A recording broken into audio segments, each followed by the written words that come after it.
E o lume minunată în care veți găsi numai copii. o lume cu mult soare și mii de jucării. Pentru copii.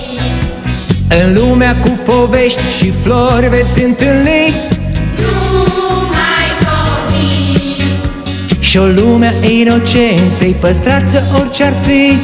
Pentru copii. Ieri am fost și noi copii, dar timpul ne-a schimbat. În viață am pornit și vise am împlinit așa cum ne-am dorit.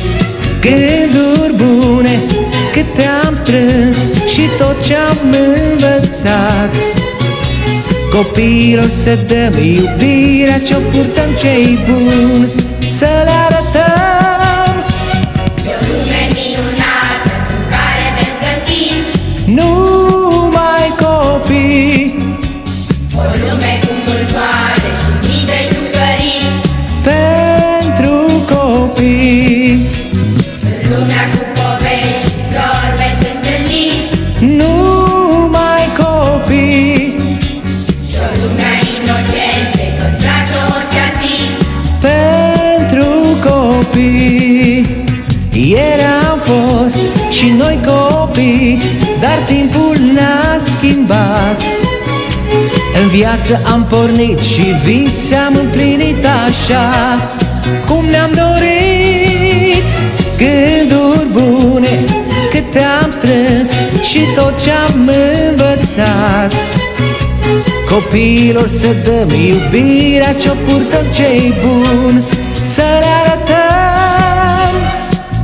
Ce zâmbet poate fi mai sincer, mai curat. Ce ochi știu a vorbi atât de adevărat. O lume minunată în care veți găsi numai copii. O lume cu mult soare și mii de jucării. Pentru copii.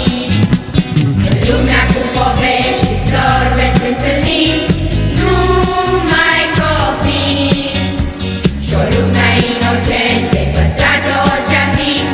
Pentru copii. E o lume minunată în care veți găsi Numai copii. o lume cu mult soare și mii de jucării. Pentru copii. În lumea cu povești și flori veți întâlni Numai copii.